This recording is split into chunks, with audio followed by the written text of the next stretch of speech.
Buonasera e benvenuti alla presentazione online del libro Faster Than an Erection di Reba Maybury con poesie di Cassandra TROYAN. L'evento oggi è in inglese. Good evening, my name is Chiara C and I'm one of the curatorial coordinators at Macro Museum of Contemporary Art, Rome. It is my pleasure this evening to introduce today's reading of Faster Than an Erection with Reba Maybury and Cassandra TROYAN. Reba Maybury is an artist and political dominatrix. Her work explores the meaning and role of perversion in the context of daily life and everyday spaces. The artist has developed a distinct practice in which writing and her role as a political dominatrix, at times under the pseudonym Mistress Rebecca, inform each other and work together to unravel and penetrate male authority and power, transaction, and desire. Faster Than an Erection is a chapter from Maybury's upcoming book, published in conjunction with the homonymous exhibition at Macro. It lays out her methodology as an artist and dominatrix whose medium is men. The book is accompanied by documentation of Maybury's visual practice and artworks, as well as by a poem by writer, artist, educator, and researcher Cassandra TROYAN. Their work explores the intersections of gendered violence, radical histories of resistance, sex work, and speculative futures beyond capital. Faster Than an Erection challenges our understanding of languages of art, of gender dynamics, sex work, and power. The English edition of the book can be purchased at the Macro Bookshop in Vianizza, Rome, at Donlon Books in London, Arcadia Missa Gallery in London, and soon at After Eight Books in Paris, amongst others. An edition in Italian, translated by artist and writer Giulia Crispiani, will come out in the coming months. More information about the exhibition at Macro, which ran from July to September 2021, can be found on the Macro Museum website. And we'll be talking about it also after the reading. And now I pass the word on to Reba and Cassandra, who will be reading some parts of the book, and everyone please enjoy.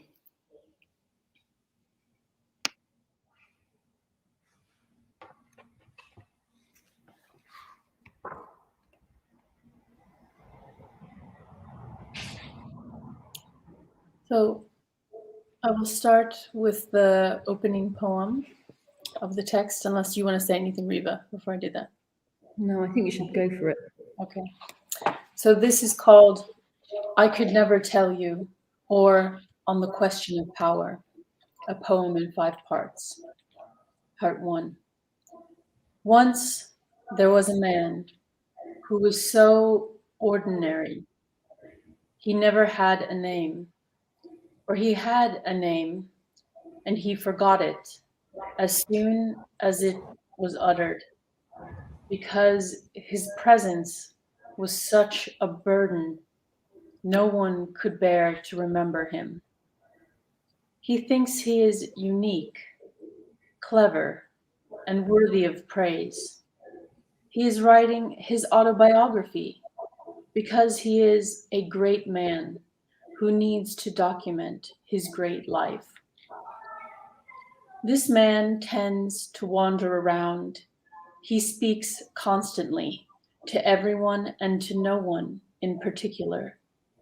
His incessant speech is like traffic or insects. It eventually drowns itself out into a static perfume. After a long time, he is momentarily forgotten until someone comments on the glistening silence of the night, and then swiftly everyone has become overwhelmed with sentimental longing for the man's voice. We must destroy this world. Faster Than an Erection. This is the first chapter of about 5 chapters that are in this book. My legs are open. An acute awareness runs through my consciousness that life is an endless constellation of power play, and I mitigate my disease with this inescapable friction by employing myself as a dominatrix. I'm switched on, turned on, electrically ready to rebalance. The persona that I transmit as a woman of fantasy is one who has transitory control over some men. This does not mold itself into the parameters of its role's magnified yet illusory stereotypes at the dominatrix as a kitsch archetype. Traditional sensationalism is always a dead end. Instead, I relish in inflaming microcosms of libidinous chaos and then having the ability to analyze the side effects of these insipidly gendered and most often transactional encounters with men. Experimenting with different ways I can disrupt existing conditions is my biggest thrill. Fetish is an arena of the absurd because it is inherently about an infatuation with what is dead. When I am fetishized for my strength as a woman, I must not allow the attraction of these men towards me to be an attraction to someone without a heartbeat, but rather a desire rooted in action. I am not an object nor a plaything. My autonomy is palpable, and much like an orgasm, I am formlessly alive. Presentations of my physicality as a woman must at all times confirm that I am not just a hole to enter. Instead, I am a hole that eclipses. The main tenet of my life's actions is that I am beyond shame. Once I chose to keep my legs open, nothing could harm me. I cannot be smeared. My sexual behavior is a vehicle for both exhilaration and peace of mind, and most importantly, a pulsating desire for power disruption. Shame kills, and I am here, right now, talking to you, completely present because I reject what harms me. While sadomasochism may seem unbearably impregnable to some, what it achieves, to summarize, is the eroticization of power and powerlessness.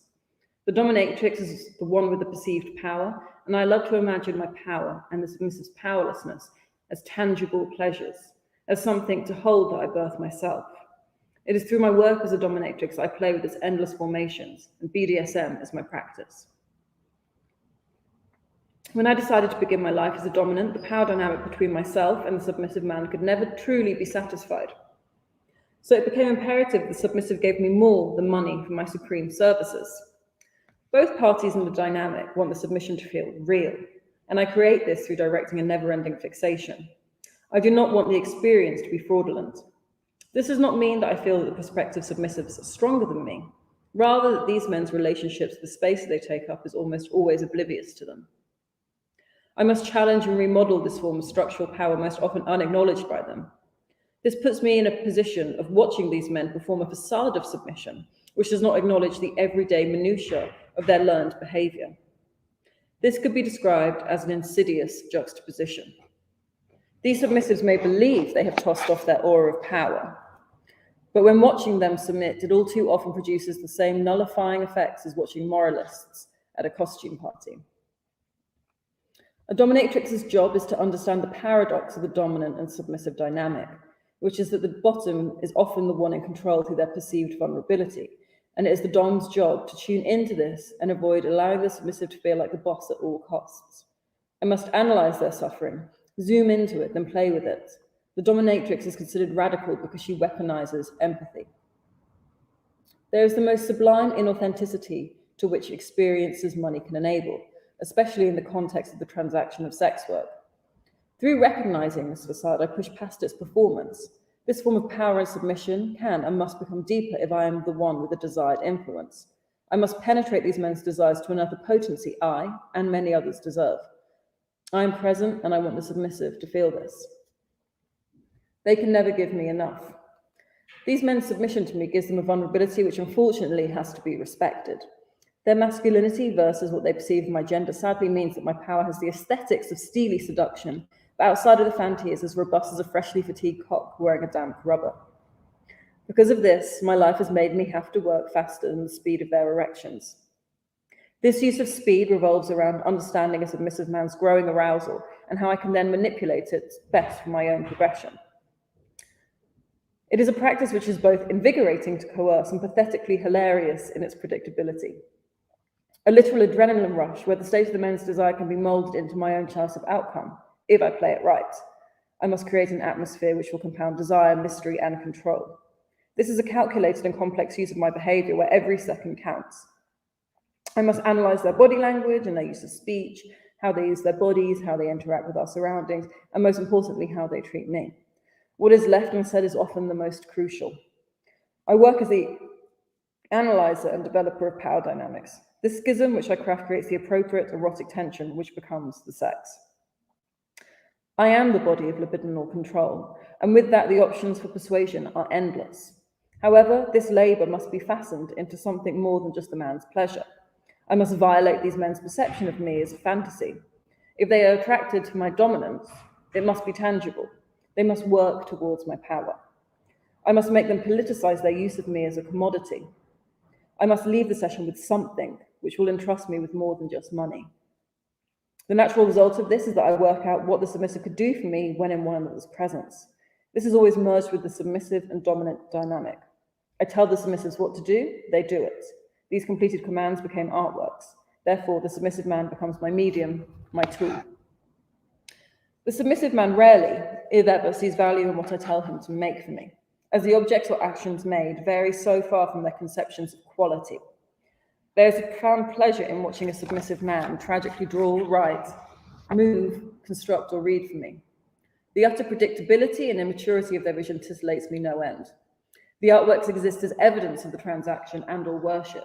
They are materializations of the activities I command to exert humiliation, and most prominently, objects to further the tangibility of my life's actions towards new ways of living.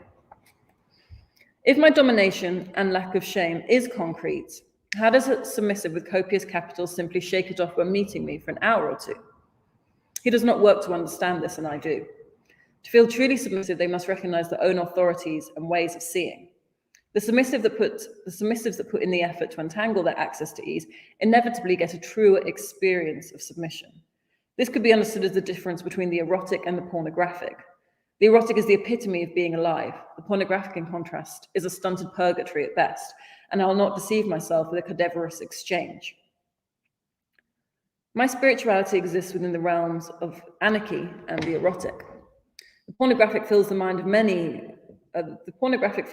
of many with what they believe is sex, and I refuse to partake in this innocuous desire for the best thing in the world. I want details, and I want the core. I want to touch my power. The dominatrix takes the euphoric primal chaos of sex and scales it to a perfect reduction before administering it out in meager doses to her desperate submissives. She can handle the heavenly turbulence of sex. She is wise and capable, and the submissives go to her for this because they are too incompetent to handle.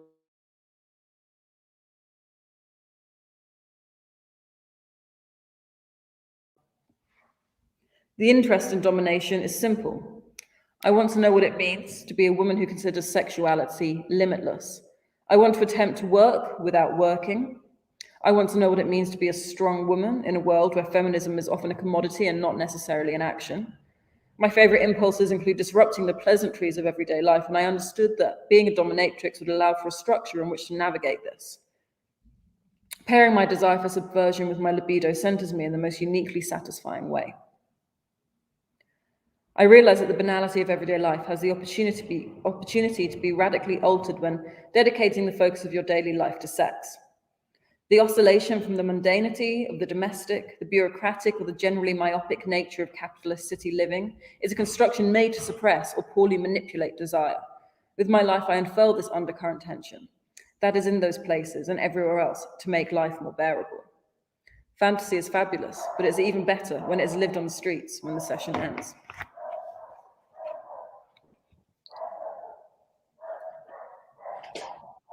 Two, we are so bored to tears by this man, but instead of weeping, we laugh endlessly and indulge ourselves in other horizons and ways of being present in the world. Here's another scenario. Imagine there is no man. Instead, there is a prop, a piece of furniture, a curtain, or a rug. This might be the man, but it also doesn't really matter as long as he is fulfilling his duties and purpose. Ultimately, his potential is limited. He is useful as a footstool, but his utility is private and cheap. He risks little in this quiet arena. What does it mean for us to experience pleasure on our own terms? Whether on our backs or man underfoot, Our sexuality is limitless. We are unafraid. Thanks, Cassandra. Now I'm going to read the conclusion. So I'm missing out the middle, but we can go in, maybe we can go into that after we finished reading. But this is the last chapter. It's called My Power. Sex is consumed with sacrifice, and I consider this regularly. With the opening of my legs, I freed myself from a tedious life, but this did not come easily. Some relations withered and others solidified the presentations. Some relations withered and others solidified. The presentation of my unforgiving femininity rubbed some people the wrong way. It became hard for some to separate Mistress Rebecca from Reba Maybury, and for a while I did not know the difference either. I was dominant everywhere, and my repulsion for men was difficult to conceal. This period was incredibly fruitful because I was so switched on to ignorant power that many men transmit, but it left me exhausted and aggressive. I can love anger, but it was also destructive to my own tenderness, and this is something that I cannot compromise. My own softness has to be readdressed, and I languish in this when in private. I am proud that I can now balance between both of these worlds. My power can only be fully deployed when I respect the subtle as much as the extreme. I need to give off grit. This is how I give and receive love. I live my life as my own ideal construction of a woman. This is a woman who makes her money as she pleases by aiming to do so on her own terms. She adopts her own set of rules and punishments. She has sex as she pleases. She constantly challenges what she believes a woman should be. She excels in considering how desire, success, and attractiveness should be constructed. She feels as free as possible because she formulates her own concepts of entertainment and does not feel responsible for the care of others out of obligation, but rather through a love of life. She lives for pleasure without guilt. Life must be voluptuous. The sex worker is a human laden with endless stigma, hysteria, and ultimately she carries the weight of everyone else's problems. Perhaps the sex worker is best thought of in the popular imagination as a dehumanized vessel, brought to her profession because of abject desperation and following a string of unutterable failures, rejections, coercion, and debasement.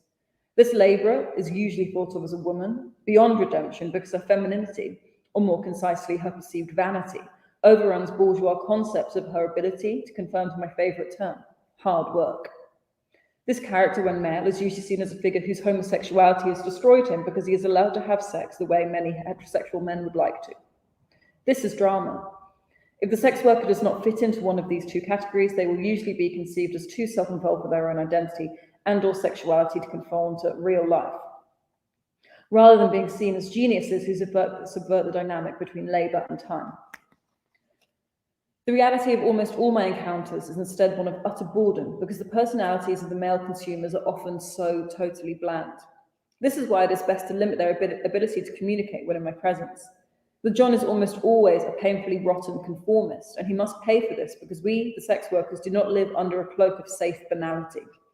I refuse the stereotype of the sex worker being a symbol of vigorous regurgitation because they do not exist without the consumer. They do not pay for our bodies, they pay for our risk. This is why the John must be my medium. There is an undergrowth to life, an unaldating core below the surface that permeates all movement. In the womb, the first understanding of the outside is one of guttural grit layered in warmth. This is the first undeniable lesson, a potency of life which, as we grow, can become watered down to the trivial. The Dominatrix takes this as a baseline, a mundanity, a vibration, an exhilaration, a moment of passing insignificance, a gasp, a jolt that can lambast our senses, unsettling how we feel the weight of our feet on the floor. We are deeply alive because we both take the excrement and the perfection in all at once, and present it not as the sensational, but the ordinary. I am, in fact, very normal. I am lacking in exceptionalism. Instead, I am simply willing to show you how I choose to see power. I make these men transform this acknowledgement of my true core into something material. I am alive, and they want this from me.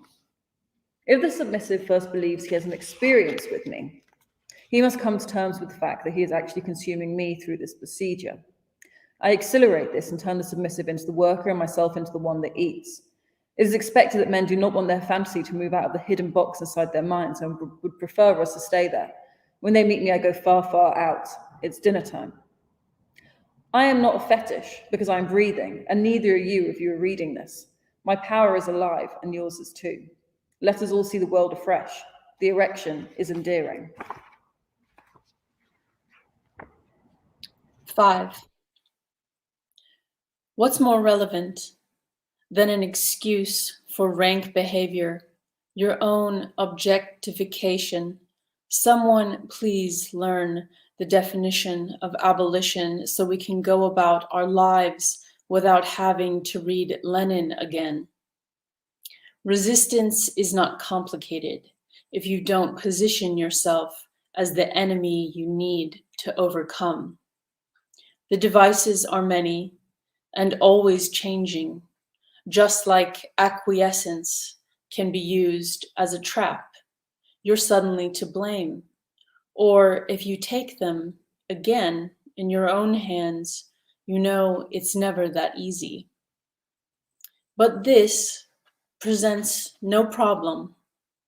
No saviors in silence, no servitude for what are we not learning? When are we not learning? Like the absence of the ordinary when we make the world again.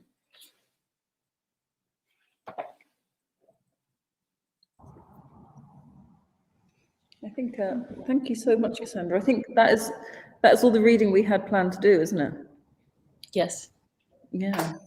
So I suppose now we could maybe ask for some questions, or we could also ask each other some questions, or we need to let Chiara and Andrea has to do it. Hi, sorry. Thank you both. That was wonderful. Yeah, perhaps if, just for the public, if you have any questions, please put them in the comments, and I will start perhaps with a question, and then the two of you can continue with more. I just wanted to ask, so that writing seems to be a part of both of your practices, and you're in fact introducing new languages to contemporary art, and so I guess the question would be how writing interacts with and informs everything else you do as artists, and how your collaboration came about, and how all these things come together also with the theme of sex work. I guess I'll let you take it from there. Thanks, Chiara. Well, I was recommended Chiara's writing by a friend, and I ordered Kill Manual, which was that 2014? Kill Manual came out, or was it a bit later? Yes, it was 2014.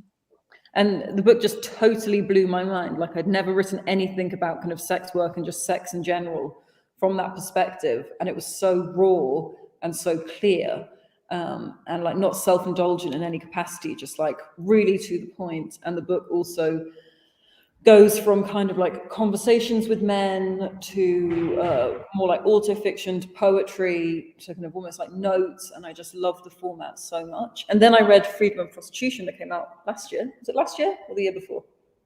Last year. Yeah, last year. That was so exciting. And I got asked to do the show at Macro. And I think whenever you do like a bigger show, it's always really important to invite other people into that. And I was thinking like, who would I like to work with? So I got in touch with Cassandra and I said, I'm doing this show and maybe we can chat. And then we took it from there, really. Right. Yeah, and I think like that, you know, I feel like really from the beginning, it's just been such a really like rich exchange, and that, you know, and through the process, of course, becoming, I think, like friends and comrades, and just like being able, you know, through that process, also then being able to be introduced to your work, you know, Reba, which I think has, you know, sort of like the presence and power of a very particular voice of, you know, that I felt was extremely unique in terms of, you know, also writing about BDSM and, you know, and sort of power and desire and fantasy. And so, yeah, I think that this, you know, really provided a great opportunity, you know, and for us sort of seeing and developing, like wanting to try to do something, create something that was in conversation sort of with each other. And I would say as well, not just like this text, but also our work more, you know, I would say more generally.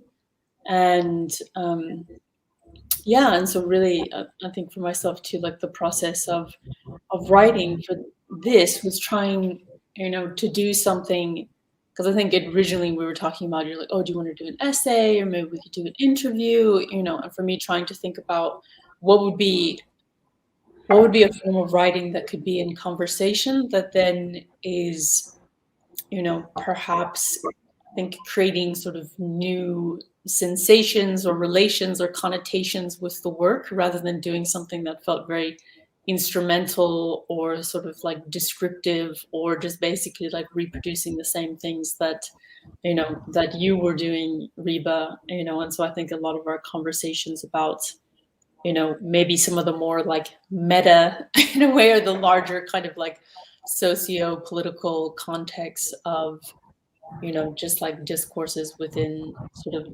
sex work politics, and thinking of how much that actually shapes the ways that we end up working, either as artists or writers, in all of these different capacities.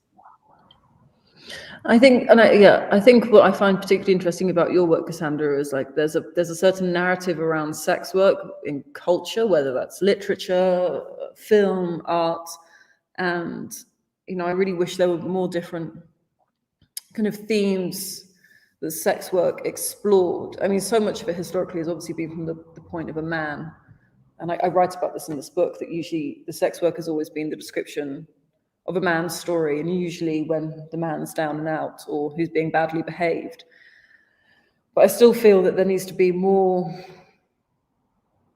variation in how sex work stories are told, because I feel like there's this huge history that is just ready for us to come out. And with your writing, I found it incredibly refreshing, because it was guttural, but it was just as guttural and emotional as it was political, so that it has this like amazing balance to it that is rational but also kind of terrifying. And I love that a lot. Yeah, thank you. That's a great compliment, rational and terrifying. Other people have sort of described my work as being hit over the head with a velvet sledgehammer, which I think is also nice. Very, very much, another way to sum up the sort of aesthetics and content and politics of, of Kill Manual. And yeah, and I think something about your work, when you're talking about representations of sex work, and so often, it is about the prostitute or the sex worker can often only be sort of like redeemed and thus saved, or have an untimely sort of disastrous violent death, and I think that your work is also really to help, really to animate and show that there, of course, I think both of our works of showing that there are many other ways that sex work exists and sex workers exist in the in the world.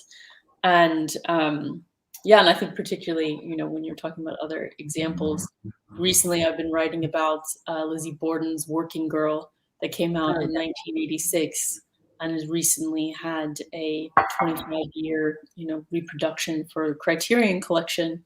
And re-watching, that, I think there's a lot of, similarities in terms of, for people who are not familiar, it is a film that basically takes place in, one sort of working shift of one woman who's working as a, as a prostitute in a in-call sort of space apartment in New York City.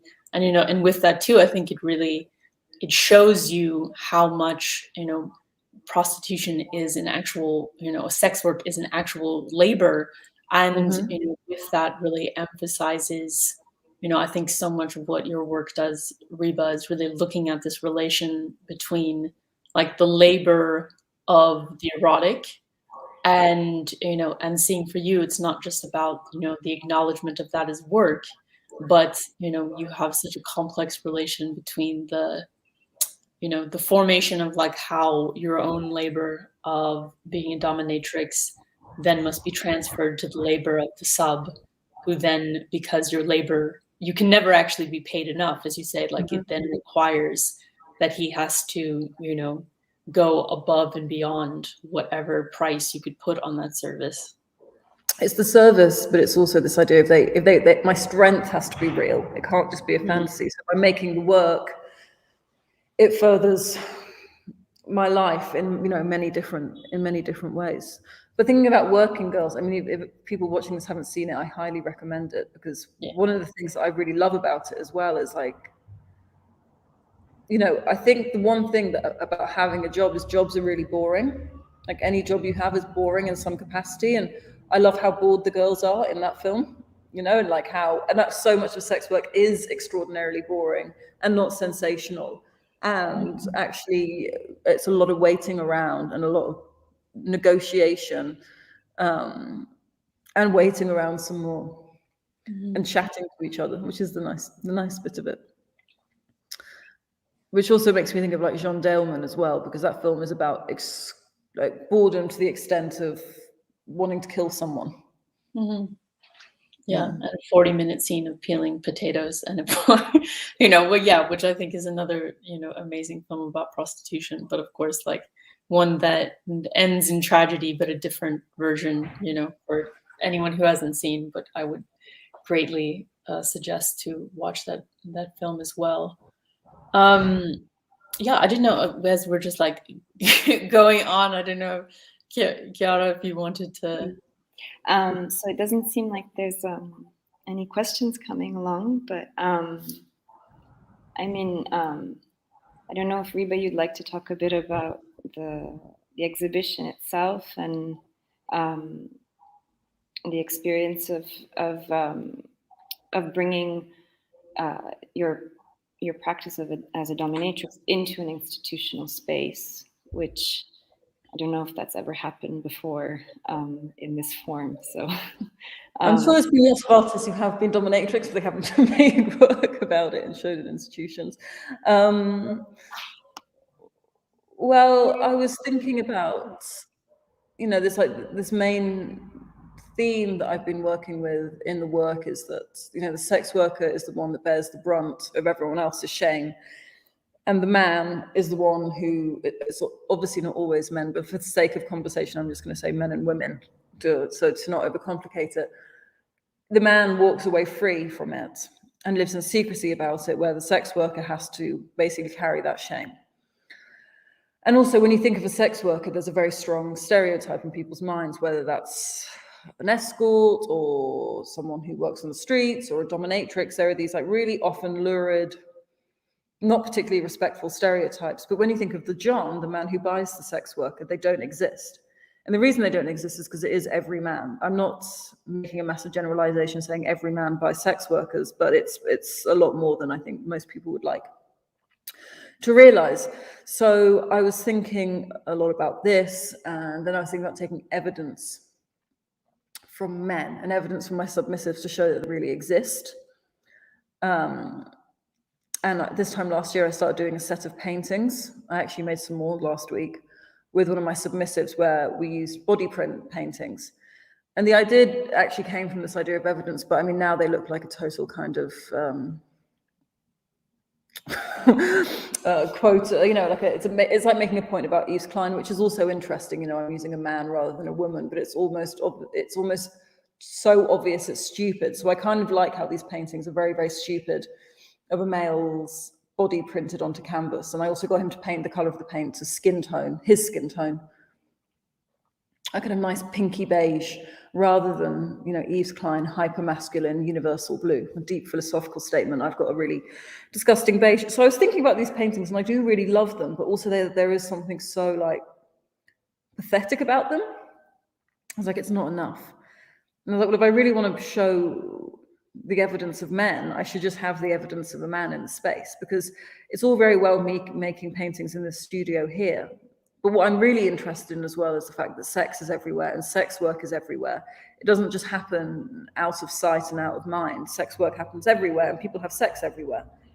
And most of the world is trying to suppress that from us, or, like I said in the book, poorly manipulate it. So then I was thinking, well, what happens if the sex act happens in the museum? I mean, that's way more interesting to me, because I want to show that this is everywhere to people as the artist. So I had a submissive come to Macro and print his body onto the floor of the space. And then we installed UV lights. So the show was just the body prints of a submissive man, a man who pays for sex, under the blue lights. So in a way, you walk into this space and you're walking into the space of the dominatrix. And I'm sort of inviting you to be the dominatrix because you're looking down onto the floor. You're not looking up at a man, you're looking down. And also there's something sort of perverse about me keeping this man's DNA alive. Initially, I just wanted his pure body prints, but we couldn't use that because of health and safety. To get UV lights that strong would have burnt our eyes off. So we put a little bit of UV powder on the sub's body so we could get the nice body prints as well. And also what I like about the work is that when the show finished, we just cleaned the floors and removed the lights, so it didn't ever exist. So it's only kind of momentary, but it's undeniable that the man did that in the space for me. I also installed the lights. There was 12 of them. Did we have 12 lights? I think it was 12. And when we were thinking about what height to have them at, I worked out the average height of an Italian man, and then we had the lights hung to where the average Italian man's penis would be if he's standing, so you're also always looking below a man's penis.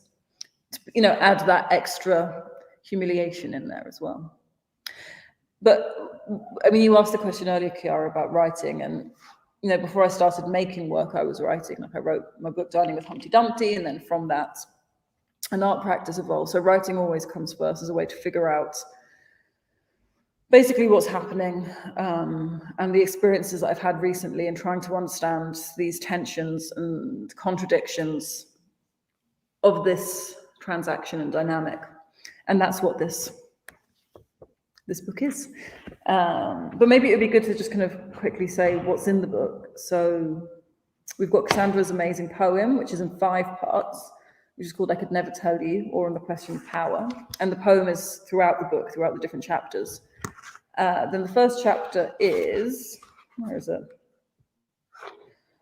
Called Faster Than Erection. It's the introduction that I just read. The chapter after that is called The Dominatrix, and it's my kind of understanding of what a dominatrix is. Just to reinstate, it's not what I think a dominatrix should be, but it's how I understand that role and how I inhabit it. Then we have another poem by Cassandra. Then I have a piece about the submissive man, how I understand the submissive man. Then I have another part about the sex worker and how I understand that transaction. Am I frozen? Yeah, but we've added a link in the chat to the exhibition, and I can, we can type in. Oh, now you're not frozen anymore. I'm not frozen. Oh, I'm sorry about that. What did you get to? No, we got everything you said. We just did, in case you were showing something we didn't see. No, I wasn't showing anything. I was just saying, there's a chapter about the sex worker, then the third part of the poem by Cassandra. And then there's a chapter about the method and my methodology of how I make work. Then another one about how I understand the erection. Then there's the fourth part of Cassandra's poem. Then there's a part about how I use space to make work and how I understand space in general and environment. Then there's the final part of Cassandra's poem, and then there's the chapter I just read called My Power, which is a sort of conclusion. But then my favorite thing about the book is a way to punish a submissive. I gave him the whole book when it was finished, and then every time a woman is mentioned or a sex worker, he's capitalized it. And it says it here, you probably can't read it, but it says the capitalization of each time a woman is mentioned in this text was completed by one of her submissives. So sex work, wife, woman, she, her, I, me, my, is all being, the sub had to go through and make it a capital letter like you would for a god, because obviously we are goddesses. So there's that. And then there's also some artworks in the book and like examples of documentation of the work being made and other little bits, contracts, photographs, drawings. Yeah. So there you go. And it's been a joy to do this exhibition. It's been like incredibly fun. And it's I was going to add there's humor. Sorry? I was going to add that there's also a strong element of humor in your work that I think is really interesting as well. I don't know if you... Oh yeah, you've got to have a laugh.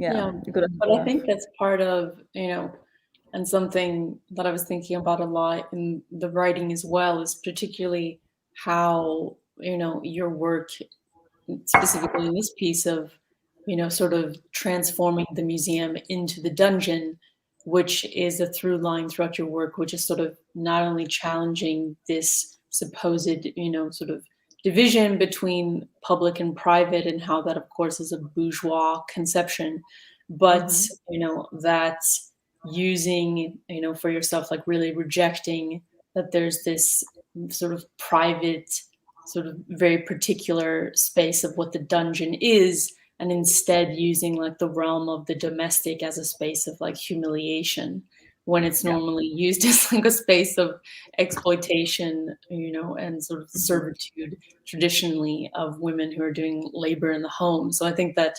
using the kind of, the presence of that space, and kind of inverting that, I think is a really, is a really powerful thing that's sort of existing throughout your practice and work as well. Yeah, because I mean, I've obviously used dungeons before when I've done work, but I just find them like, I mean, this is my opinion. I'm not telling anyone else to feel this way, but I find dungeons like deeply annoying. To me, they're so kitsch. It's like going to Camden Market and seeing a punk or something. It's just kind of like, this isn't transgressive. This is kind of like, for me, like a whip is like a toy gun. I mean, I think I say that in there. Like, actually, like the real punishment is like, certain areas of massive cities, like areas of redevelopment. Like for me, those are like the most painful places actually a human being could be in, like these very cold capitalist structures. And it's much more interesting and funny to me to make subs work there, but also in the private. I mean, I have made subs make work in the private, but I'd rather not, because it's also, and no, I'm completely wrong. I've had so many different experiences of where they haven't made work, but making them like clean the kitchen or the bathroom is really fun. But I also like doing things in Airbnbs as well. The privatization of the private. But no, I think my real kick is making them make work in public. But now I'm really into making them make work in the institution. I mean, that's really fun. There's a section in your book where you describe rearranging the books of one of your subs. That was in their living room. That I like also that you sort of infiltrated the living room space and how. Yeah. No, because I like to accumulate submissives with their own taste as well. So they have to. So I did this one thing with the sub. I mean, it's quite a long time ago now, but I was at his apartment in Brooklyn, and he was blindfolded the whole time. And then when I left, when he took his blindfold off, I'd left a selection of books on his coffee table, and it was just books by the worst men, all laid out, staring at him. So he had like Keith Richards' book, Jim Morrison, John Lydon, Jack Kerouac. So when, his blindfold was off, he just had to like really sit with the fact that he owns these books. And it was really fun.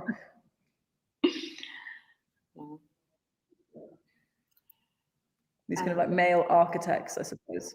Exactly. And in fact, a lot of all these spaces are really sort of from these domestic Airbnbs or the real estate redevelopments. It's all sort of patry architecture. So it makes sense to question it in every possible way.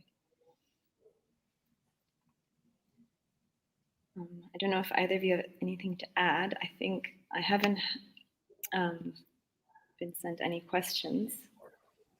That's totally fine. Yeah, Reba, I wanted to, and maybe this is something we could, in terms of our conversation, things around the work, and that we've had, I think it's, to maybe talk a bit about, like the kind of like politics of this, and also, things that you've experienced, and I've also experienced sometimes, of this idea of, not only, thinking of like the stigma But then there's also with this the reality of thinking of, even the idea of the identity of the sex worker, that there is no one sex worker, because there's just a multitude of different ways that people end up doing work of selling sex in order to, to live. And so, of course, for you, if you could maybe, I don't know, talk a bit about how you sort of course, balance and understand that your practice is in one way is very particular, and then wanting not to, sort of through that make something that seems as, as you're saying, is like, like you are not, this is like your particular, understanding and the ways that you navigate and address power. Whereas, of course, like many other DOMs or sex workers have entirely different, ways or routines, rituals, practices that they use, to be able to do their work. Yeah, I think it's like a very, very good question. And I think it's like going back to what I was saying a bit earlier, which is also why I love your work as well, is like it was just so far removed from any other depictions of sex work that I'd read. And I think I find the stereotypes around sex work and culture really limiting. And also when I started doming, I just thought there are so many of these kind of like very strict stereotypes around how I'm supposed to look or talk, and I'm not, it's not for me, and I was interested in trying to unravel that. But it's really important to really reinstate that, the sex work that I do and the domination that I do is not for everyone, and that's totally cool. But also I think it's important to talk about, like what you were saying, that there are so many different types of sex work because there's so many different ways of living, and people are under so many different types of conditions and limitations. And for me, sex work works very well because my other income is very, very varied and unstable. That sex work has been something that's been able to kind of keep me afloat. But that's also not the only reason I do it. I do it because I love it. Like I'm a lifestyle dom. But then I suppose this becomes like a wider conversation of like, well, what is a sex worker supposed to be? Because I feel like there's so much pressure from others of, there's this idea in sex work that it's only valid if you're doing it out of survival, or if you're not doing it out of survival, you're gentrifying it. And I think that's a way that people can justify sex work, is that it's only valid if you're doing it because you have no other choice, and then people are okay with it. Or if you're doing it, you're taking it away from people and gentrifying it. And I think both are really harmful ideas.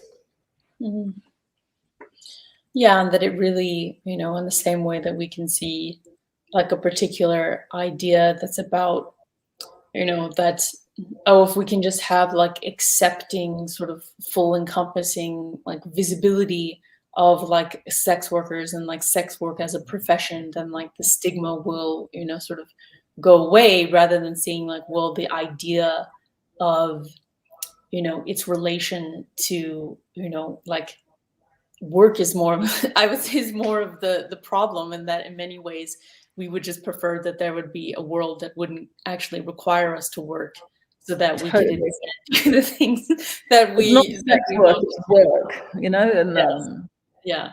And there are so many different ways to work. In the same way, there are so many different ways to have sex, or so many different ways to understand gender, or be a woman, or different ways to spend money as well.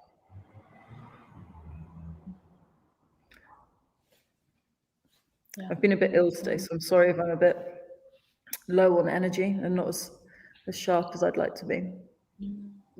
You're wonderful, Reba. Thanks, Chiara. Both of you. This talk has been really interesting, and hopefully we'll be doing more in the near future, also with the Italian edition coming up. So very exciting. Yeah. Yeah, we'll be updating also the website with perhaps where the book can be found, and we look forward to the next chapters of this book, in fact. Oh, yeah. Yes, Reba, I was going to say the force of your final reading, my flag, which is where there's an image of this in the book, that was from an exhibition that a sub made. That it was in Denmark. That was in Denmark. Yeah, well, I think the sub was in London who made it, but it was shown in Denmark. Oh, okay, yes, for that exhibition. Well, the force of your reading, the flag unfortunately disappeared, but it felt very dramatically at one point while you were reading. So it felt it felt cued in at the right time. Yeah. Well, I'd just like to say a massive thank you to everyone at Macro, especially Chiara and especially Veronica and Luca. Huge thank you to Cassandra as well. And it's like doing this exhibition and making this book has been so rewarding and exciting. And I'm really looking forward to people being able to read it as well. Yeah. And also I'd like to give a shout out also to Olivia Link, who did the layout. Oh, we can't forget Olivia. Yeah. Yes. And excellent. Beautiful. Yeah. It's like thank you for being able to show the publication. But yes, thank you so much, Chiara, and to everyone at Macro. It's been great. Thank you so much for Macro. Thank you to the two of you, Reba and Cassandra, and I hope everyone has a nice evening. I think we might. Should we close it here, or did you want to add anything else? I'm good. Great. Thanks so much, everyone. Ciao. Thank you so much. Ciao. Thank you. Bye. Bye.